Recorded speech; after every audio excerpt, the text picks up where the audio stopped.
Good morning, President Dowd, esteemed faculty, proud families, and most of all, the extraordinary graduating class of Notre Dame.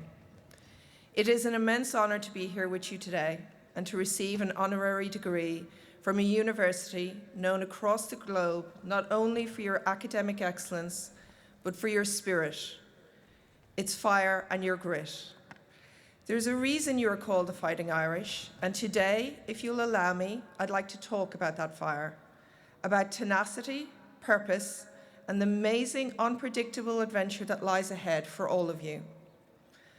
I'm from Ireland originally, a small town, with more pubs than shops and more cousins than you could keep track of, a place where everyone knew your business before you did. And that kind of place teaches you two things quickly: how to laugh with others and how to get back up when life pushes you down. When I moved to the UK, to the dreaming spires of Oxford, I thought I was simply crossing a small bit of water. But the cultural leap was larger than I imagined.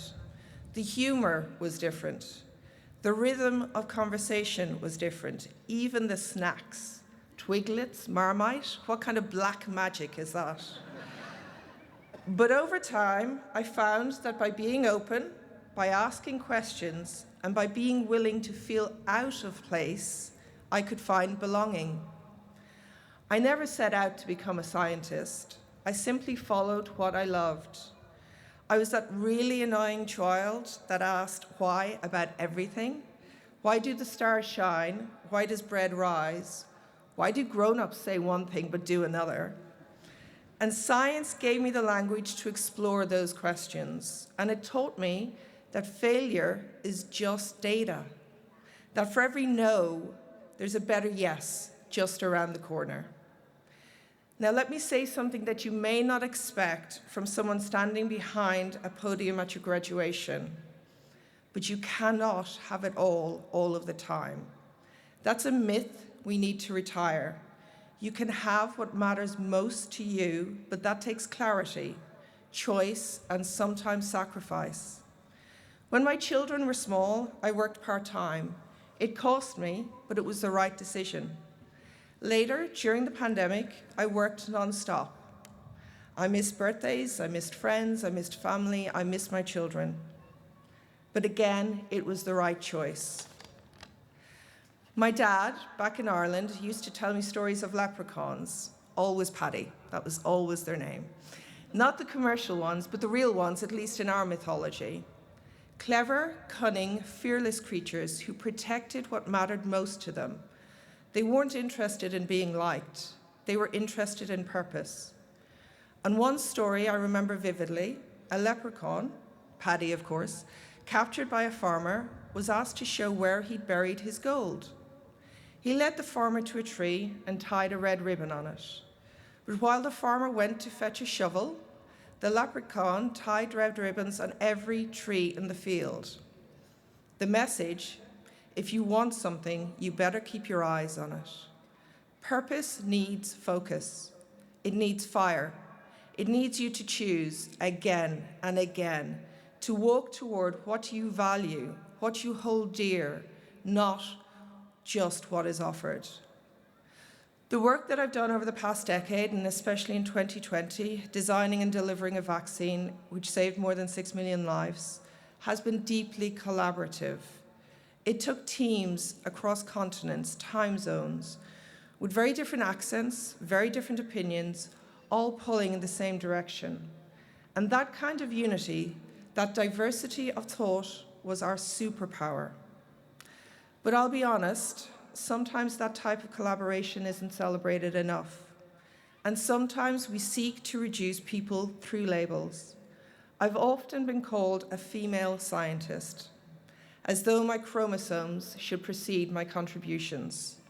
But here's the truth. I'm a scientist, full stop. You don't need to label what I am to validate it. Labels can be lazy, they can be reductionist.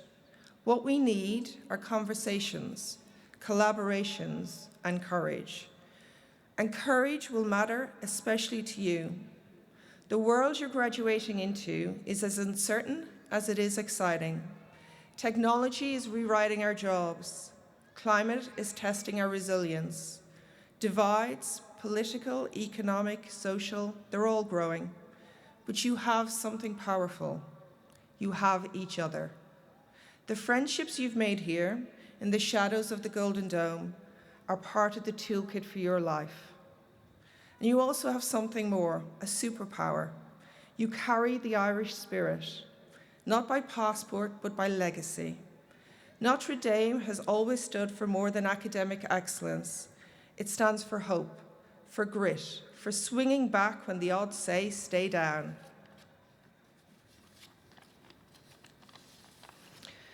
I made a career fighting invisible enemies, tiny but mighty threats, viruses that don't care for borders. And I've seen what humans can do when we put ego aside and pull together. The world doesn't just need smarter people, it needs wiser and kinder ones. People who are not afraid to lead and just as willing to listen and are working for a greater good. And that's the kind of graduate that Notre Dame produces. So here's my advice to you, forged in science but tested in life. Ask better questions. The answers will follow. Be proud of your quirks. They may be your greatest strength. Collaborate often. Solo heroes are for movies. Own your identity, but don't let it cage you. Make decisions deliberately and take responsibility for them. And finally, if someone tries to capture your gold, your joy, your passion, your purpose, tie ribbons on every tree you can. Confuse the cynics and carry on. You are, after all, the Fighting Irish, and like the leprechauns my father spoke of, you may be underestimated, but never outmatched. Congratulations, graduates. Go forth, go far, and may your fire never dim. Go raibh maith agat agus benedict de art. Thank you, and God bless.